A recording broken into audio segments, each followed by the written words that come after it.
This short talk is about the paper Unicode support in Cuis Smalltalk for the workshop of the FAST Smalltalks conference in Buenos Aires 2022. As the paper is already full of static text, and I already gave a talk with static slides in the conference last week, this will be a live demo, okay? I will start by showing you a little bit Morphic 3 in Cuis Smalltalk. So this regular looking desktop is actually the vector graphics based Morphic 3 using the vector engine plugin. Okay, I will minimize this to Windows now, and let's play a little bit with it. This is the new morph menu for playing with morphs, and this is an example of a really simple morph. Can you see my mouse pointer arrow and now a hand? Or you see just I can see both. You can see them. I can see both. Okay, great, thank you. Okay, this is a morph, an interactive graphical object. I can grab it with my hand. It is smart enough, so if I click in an area that is inside the morph, but not on the edge of the morph, it was not painted by the morph, I cannot grab it, so I could grab any object behind. I can also ask for a halo on it, like in Squeak, and I can resize.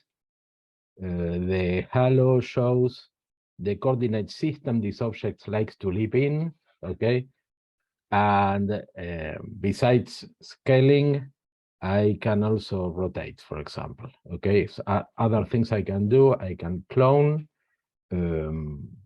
resize, and, for example, embed.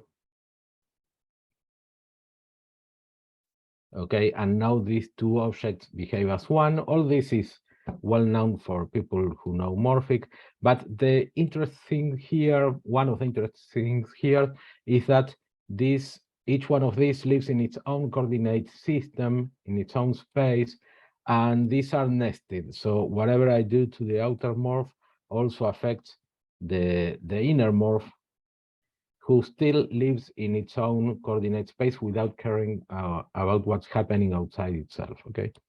So let's make it a bit smaller. So how much code do you need to write in order to do this kind of fantastic, wonderful graphical objects? Well, actually, it's very little code that we need, okay? This is a class browser on our star class, and it actually has one main method that is just a specification of how to draw the morph. This morph is drawn using a pen with some width that is 12 in this case, but you can see that it is not pixels because it is scaled to whatever coordinate system the morph is using, and a color. And then just draw some lines to draw the object, and that's all to it. I mean, there's no specific code for checking whether we are actually grabbing it from an edge or not, okay? We also have one method that says that this object likes to handle coordinate systems like in math, where the y-axis is positive in the up direction, okay? If we change this, then this would be more like in most computer software where the positive y points downwards, right? The other thing that we have is a method that defines a rotation center. In this case, it's 0, 0, so it's here in the center of the coordinate system. Okay, if we change this to this, for example, and then we rotate, it would rotate around this point, okay? So that's all you need to build a morph here.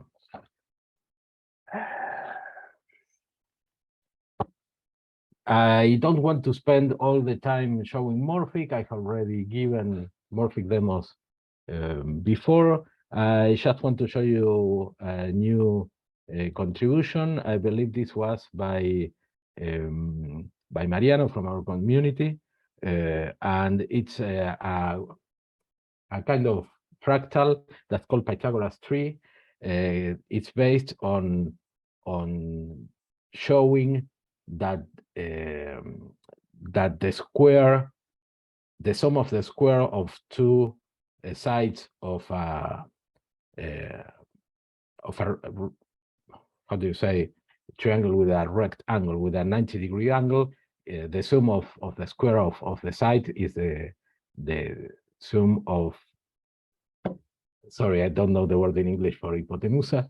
And this is done recursively in the form of a fractal. So we can change the radius of the side of the triangle and affect the fractal. And we can also add or remove a level of detail. This shows that the drawing performance of the system is quite good. You can do the usual things, of course. Okay, so if you want to play with this, just grab it from the menu or browse the class, right? Okay. But this paper is about Unicode support in Cuis, so the focus will not be on graphics, but on text, and more specifically on text rasterization. And this is a regular text editor in Cuis Smalltalk, and I will clone it to do a small experiment. Here, perhaps your eye is sharp enough to note that, for example, between this G and this N, it seems to be more white space than to the left of the G, okay? And that is because this window, as most text in most computer systems, is rasterized to a pixel scale, okay? And that is just for performance reasons. By default, we rasterize glyphs to a pixel scale, but as I showed you before, the morphic system in Cuis is completely independent of pixel resolution and pixel size, and all the coordinates are in floating point, and it is sampled following the sampling theorem, signal processing theory. So if I just add a tad of scaling here, see what happens to that text. Okay, did you see the change? I will put it close to the other one. In the top one, the text is rasterized to a pixel grid, and the bottom one has a non-integer scaling, so it is actually sampled. It's doing the correct thing. And you can see that the spacing between all the letters become way more even. Okay, this is what you want. And this is just an optimization for speed, and it's what everybody else is doing. Okay, this is what we should be doing. And one software that does these kind of things are good PDF readers that optimize for text to look good and not just for performance. We also have high quality rotation and scaling to very small and very large sizes. So how does all this work? Let's see. We use 10 minutes, we are doing okay. Okay. For showing you this, I loaded, we have two implementations of the vector graphics engine in Cuis. One is an VM plugin that is the one we use all the time for drawing all the desktop, but we also have an implementation written in Smalltalk that we can use for learning, experimenting, and trying new features. It's actually the first one I wrote. I worked on this Smalltalk code for several years before turning it into a VM plugin. So here we have the code for the Smalltalk version of the vector engine. We have two variants with whole pixel sampling and sub-pixel sampling. Okay, so let's put a halt on this method, and I'll show you why in a minute. We'll add two halts, one at the beginning and one, yeah, just here. Okay, and we'll also do a halt on this other method.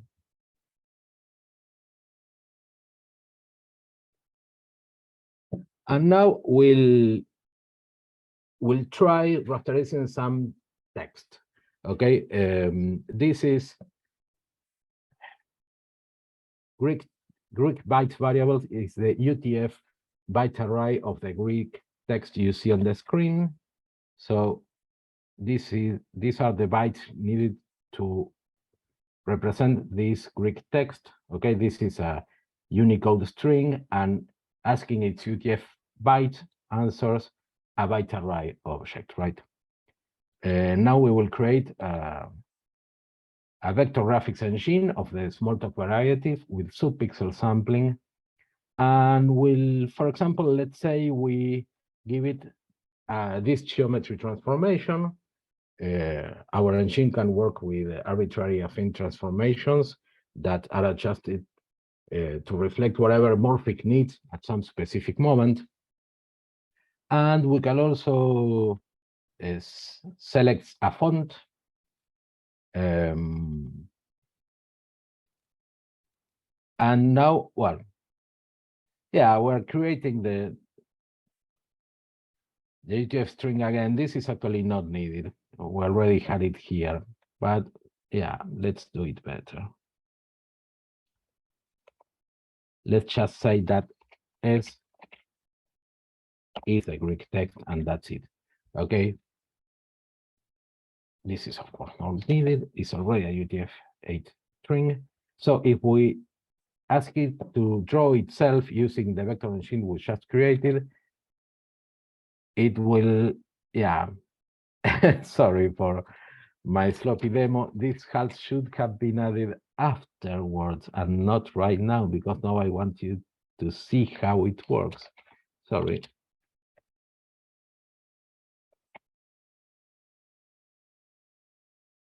These two, I will add them back later.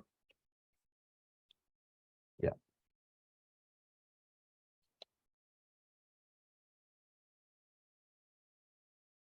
Come on.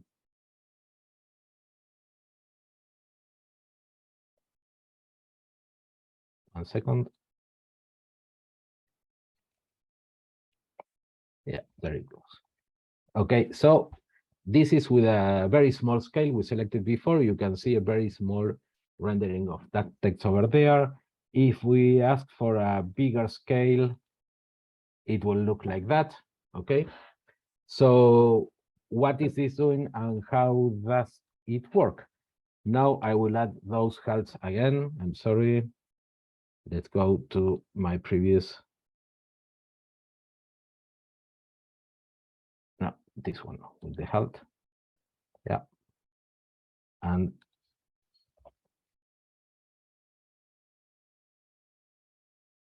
this one with both halts. So let's ask for it to draw again. And we can see this tag where we can see our do it. We're asking this UTF-8 string to display itself, and that calls this method in the engine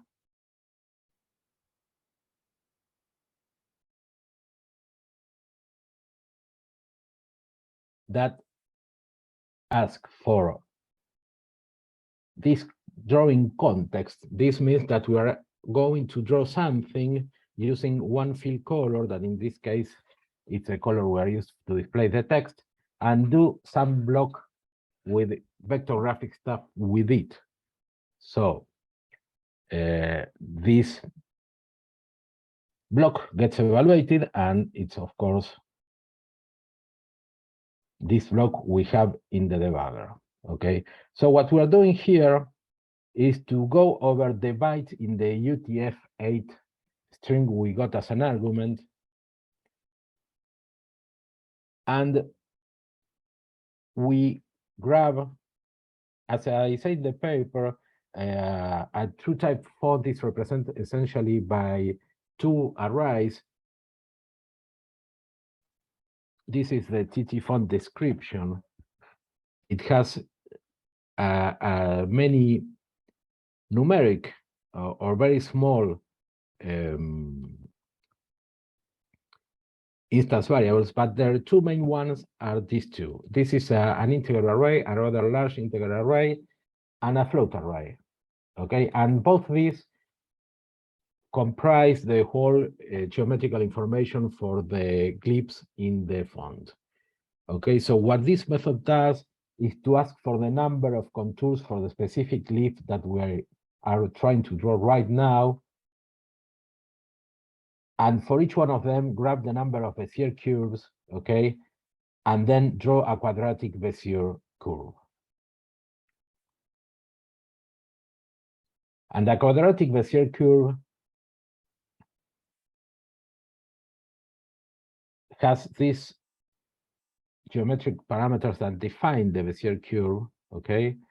And we apply the geometry transformation that was sent to the vector graphics engine to each of those parameters. And now we have those parameters in floating point, but in pixel coordinates, as if pixel was actually the continuous plane. Okay, so what we do with that is to iterate this algorithm that actually applies the Bezier curve formula, solving the polynomial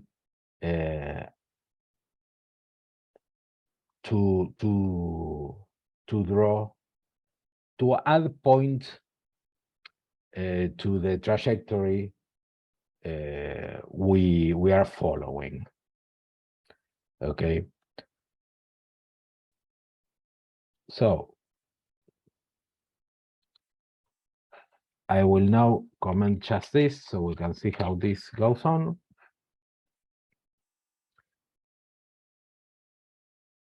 Oh, so this one, as we're already there.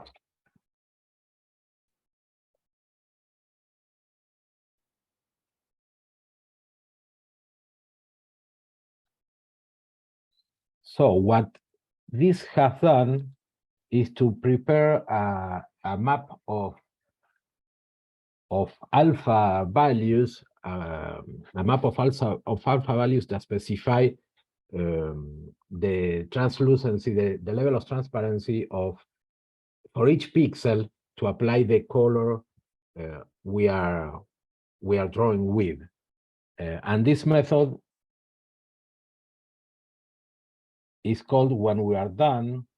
Okay, when we are done with the whole path, we call finish path, and this finish path method does some housekeeping on the variables, essentially to find the bounds of what we have been drawing, and then do what we call a blend. A blend is an alpha blending operation, actually applying the color we're asked to draw with to the display using the transparency mask we just compute.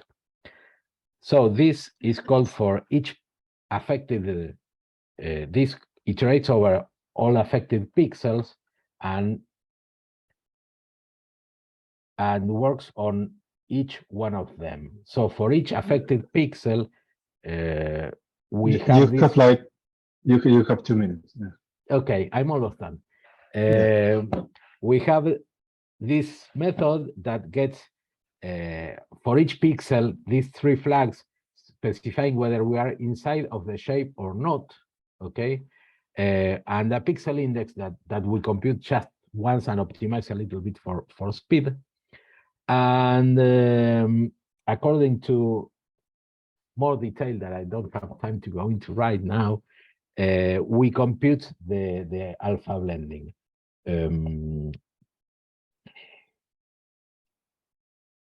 We have these 3 variables, alpha for red, alpha for green, and alpha for blue. And if we are, in this case, we are outside of the shape, so they will be 0, we will do nothing. But when we have to blend, this is the code that actually does the mixing of the fill color and the existing color on the display according to the alpha blending standard formula. And essentially, this is it. Okay, so this is a vector graphics rasterizing engine that can do true type, applying arbitrary geometric transformations in real time, that can support an entire Smalltalk system, and you can study and understand and play with using the Smalltalk code that's in there. So essentially, this is how all of this is implemented, and it's what I wanted to quickly show you. So I guess now we are ready for questions for a few minutes. No, the first, yeah, thank you very much for your talk. But this is very interesting. So is that lorem ipsum in Greek? I have no clue. I'm sorry. Yeah, I don't speak Greek. Well, it looks like lorem ipsum. So actually, yeah, I have a question, which is, why is that when you show the debugger, the HAL did not trigger with the debugger rendering text, right? Well, that is because if we inspect, for example, if we inspect the world,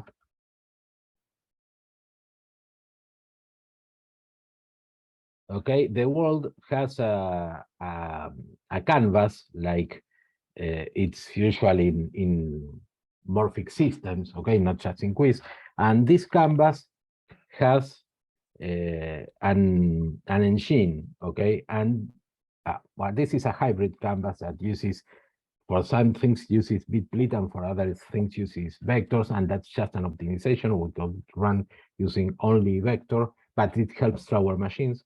But when we get to the vector canvas, the engine is a vector engine with plugin, okay, that does whole pixel anti-aliasing. And the one we used for our example was a different vector engine subpixel we created for the example. And the HALs we only did in vector engine Smalltalk. The rest of the system is running vector engine with plugin. They belong to the same hierarchy, as you can see, but they are distinct classes. The plugin, that is what we use for most of the rasterization you see on the screen, calls a primitive that is part of the vector engine plugin that was integrated into the Open Smalltalk VI. That's why the HAL doesn't break everything. Otherwise, we will not have debugger, for example. We could use a bitplit canvas. If we, that's actually what I do when I need to hack the plugin and maybe break it in bad ways. I will use for a while the old bitplit canvas that still work and is available, but it's more limited. It can show you browsers, inspectors, and debuggers, and that's enough for getting stuff going on again. Yeah. Thank you. Any other question? So I have a question. At the beginning, you said in this transcript, I'm not using the floating point coordinates. Yes. For performance reasons. So my question is there an issue with the performance that you are not using this everywhere? How that? We are trying to support older machines, especially for students and for anybody who may be using a perhaps 10-year-old machine that may not have enough performance to run everything in vector graphics, but we should be able to enable that now if you want, and see how it goes. So we can do morphic canvas, active subclass,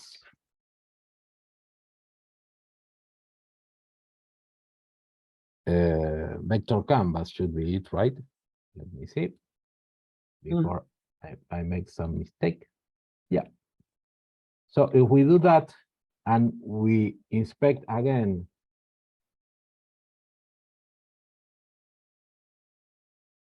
self-running world, now the canvas is not a hybrid canvas, but a vector canvas, okay? And this only uses vector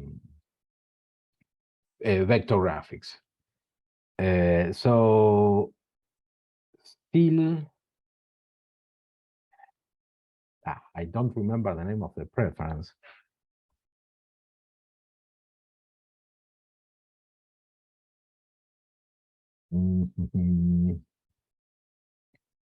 One second. How can I find the preference?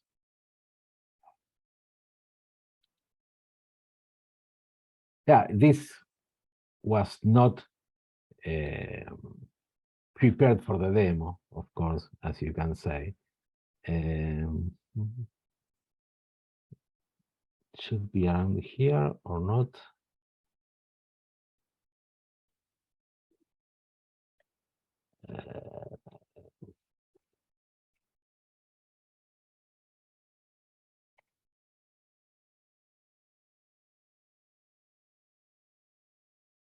Yes, cache true type glyphs. This controls the use of these true type glyphs rounded to pixel to the pixel grid. So if we turn this into false, just like this, then everything changes and everything is drawn at the correct floating point geometry, the same as if was scaling them.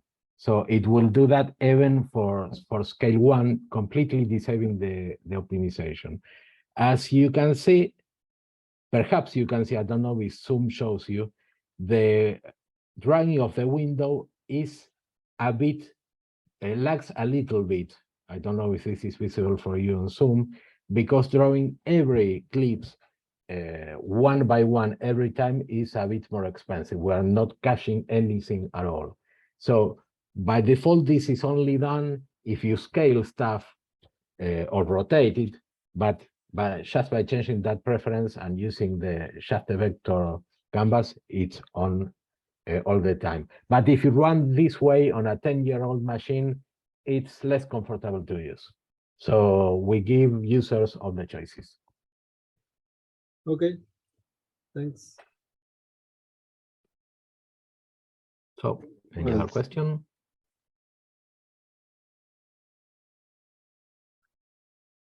I think no more questions. Oh, I don't know, Ken, do you have a question?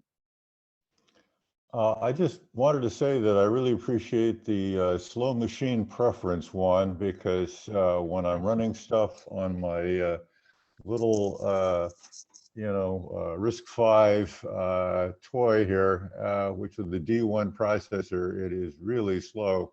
And having the ability to scale and test on a slower machine is really, really handy.